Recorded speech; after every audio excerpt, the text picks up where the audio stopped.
Through our practice of mindfulness, we have been cultivating an awareness that can become more and more stable and vivid, especially the more we practice with wise effort and intentionality.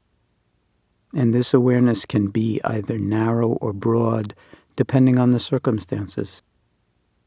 It can recognize and embrace any and all sensations within the body, including the breath sensations. It can recognize and embrace seeing, hearing, smelling, tasting, and touching, as well as those activities of mind we call thinking and feeling. And it can rest in a non-conceptual, direct knowing of any or all of these aspects of human experience, beyond thinking, without separation or identification. Or if on occasion we fall into identification and separation, into a subject, a me, and the objects I am observing, either inwardly or outwardly, then awareness is capable of recognizing that as well and reestablishing the knowing itself, beyond any separation, beyond any identification, beyond the personal pronouns, beyond I, me, or mine, beyond thinking altogether. So the final expansion, if you will, within this framework is to abandon the framework, in the sense that we no longer choose a focus for awareness, but allow the field of awareness to be boundless, since awareness actually is and always has been boundless. But as we know from our own efforts, in minds that have not encountered training in mindfulness, awareness does tend to contract and nucleate around particular arisings, especially events that have emotional charge for us. And then it tends to fixate and either be very narrow or very self-interested and self-centered, or, on the other hand, to fall into utter abeyance, in other words, no awareness at all, merely obsession or dullness. So in this moment, resting in awareness, perhaps at first allowing the field of awareness to feature the soundscape, which is, as we have experienced over and over again, always here, presenting itself to our ears, comprising everything that presents itself in the form of sound and the spaces between sounds, everything without exception. So resting in hearing, being the hearing, without necessarily creating any distance between a you and what is being heard, but simply hearing, being the hearing, being the hearing, right now, in this moment.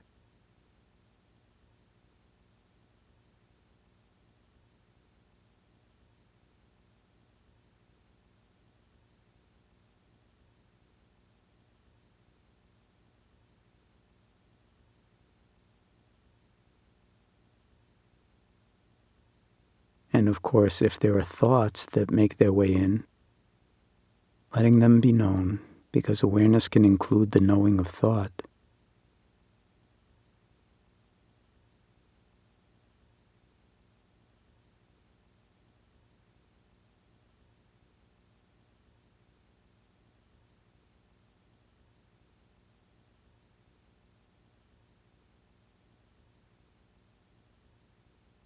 And expanding the field of awareness whenever you care to include the air caressing the skin, the air that is the breath, the air that carries sound, and resting in the knowing of the air and the breath, again through the sensations in the body, since it is only through the senses, including mind, that we can know anything.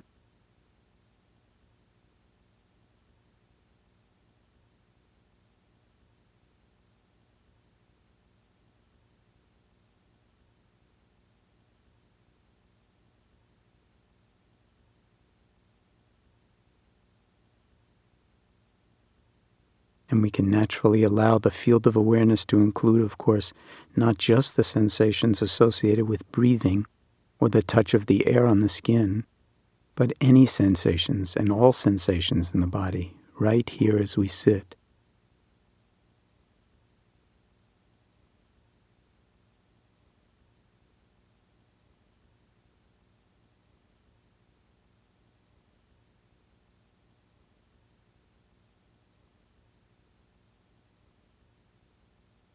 And so, in this moment, with the field of awareness expanded this far, we have sounds and the spaces between sounds. We have the breath and we have the air. And we have sensations in the body. That's a lot. And it is all happening in this one moment.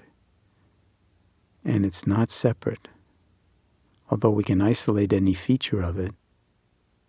So just allowing it all to be present without separation in this moment, and to rest in awareness of the experiencing of it all. Sitting, breathing, feeling, hearing, knowing.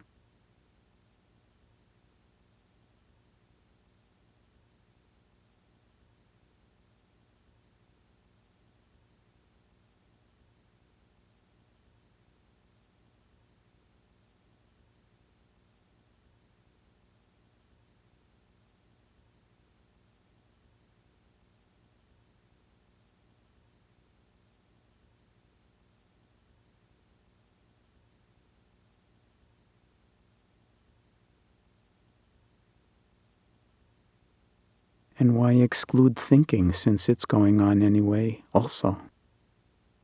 So allowing the field of awareness to expand even further to include thought, the thought stream, the bubbles of thought, and any emotional currents, eddies, or whirlpools that may arise in the mind or in the heart, accompanied or unaccompanied by images and thoughts, memories or fantasies.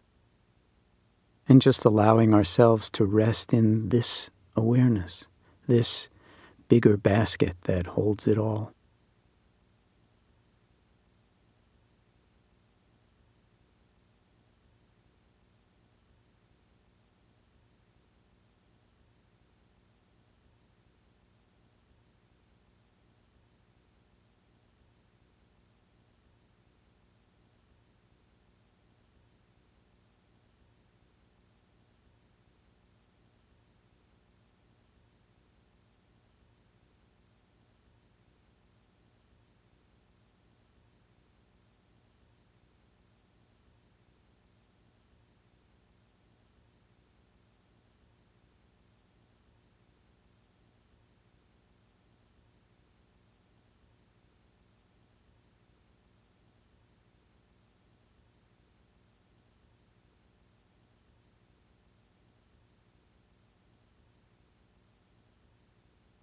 And now, in one last jump, let's allow the field of awareness to expand infinitely, to allow the mind-heart to be boundless, hugely spacious, as big as the sky or space itself, with no beginning and no end, no boundary, no circumference, no periphery, no center.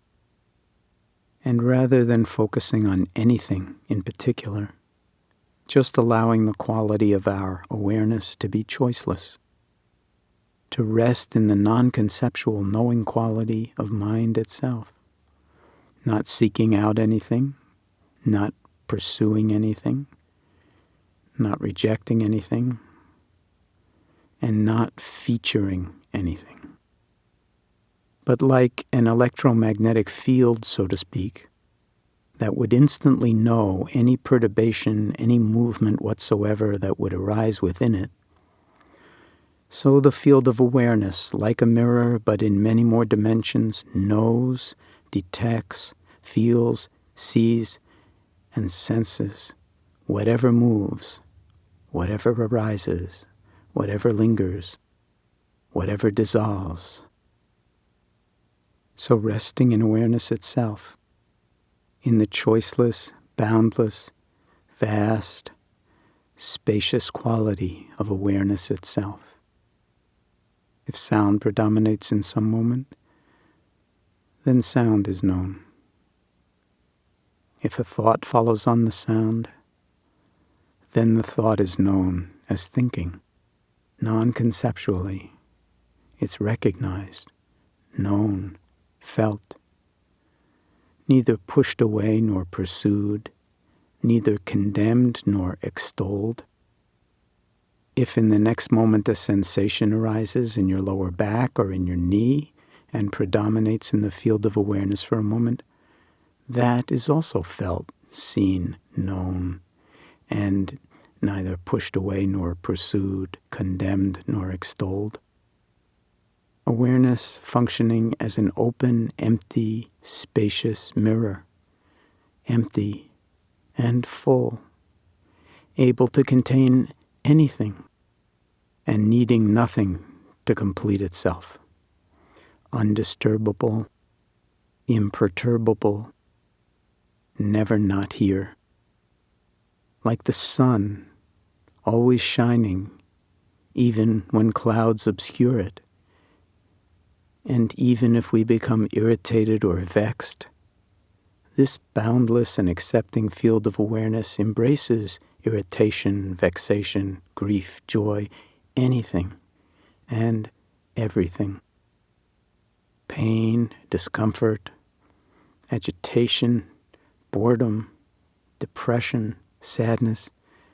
There is no mind state and no body state that can't be held, seen, felt, known in this infinite, boundless spaciousness, this knowing quality of the heart-mind, resting in it, resting in its natural luminosity and radiance, with nowhere to go, nothing to do, nothing to attain, no choices to make, and no one to make them.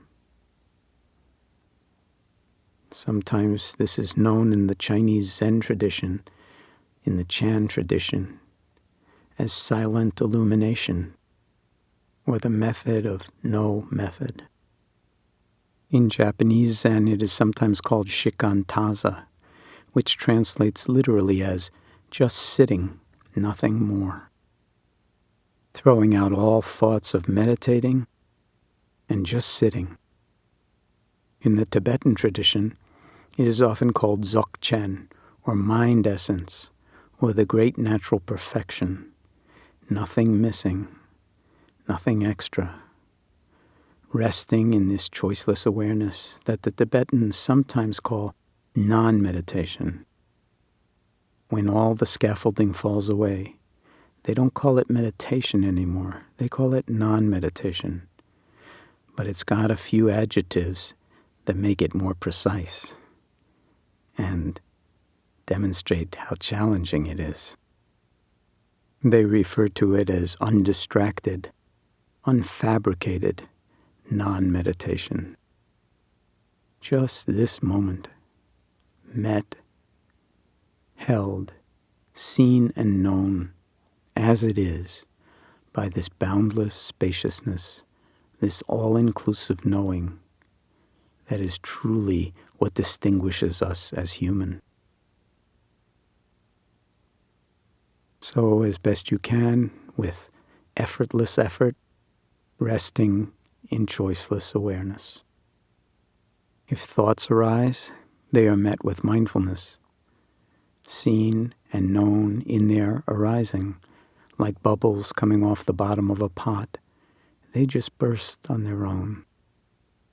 The Tibetans refer to this as self-liberation. The thoughts self-liberate. Nice way to put it. You don't have to do anything, just resting in awareness, just attending with sounds, sensations, impulses, perceptions, thoughts, emotions, all coming and going in this vast, benign, kind, compassionate, accepting, and inclusive spaciousness, with no center, No periphery, no agenda, no preferences, no watcher, just watching. No sitter, just sitting. No knower, just knowing. No words at all, just this, just this.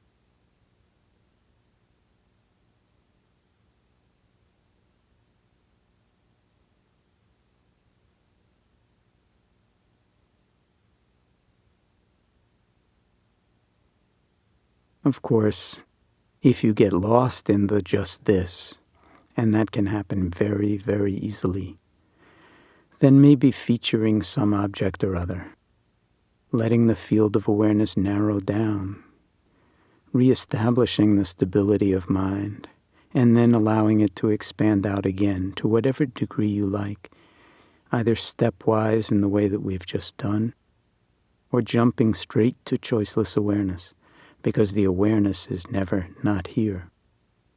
It's always available, the tiniest little orthogonal rotation, and we're beyond time, space, liking and disliking, meditating and not meditating, just awake, a vast open field of heartful awareness, resting here, nothing happening, nothing special. Simply life expressing itself and knowing it.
And in the remaining few moments of this sitting, if you care to, coming back to the breath,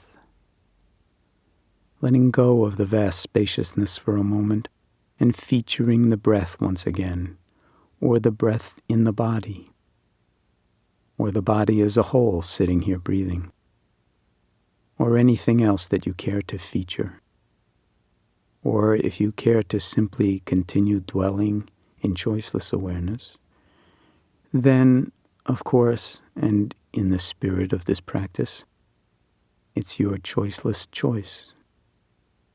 Resting here until the sound of the bells signals the end of this period of formal practice, and keeping in mind that this pristine, open spaciousness of heart and mind is available to you in any and every moment of your life unfolding, never separate from you, and inhabitable as you cultivate ongoing awareness in your daily life through the practice of mindfulness. And as you commit yourself, if you care to, if it makes sense to you, to the regular discipline of formal mindfulness practice, a commitment that is tantamount to giving yourself over and over again to the adventure of a lifetime, to the cultivation of wakefulness, for the sake of being free from the anguish of unnecessary suffering, from afflictive emotions, from ignoring what is most fundamental to life, and for the sake of embracing with loving kindness and compassion and wisdom all beings, including yourself, who are living and breathing and sometimes suffering in this mysterious and awe-inspiring world we find ourselves in.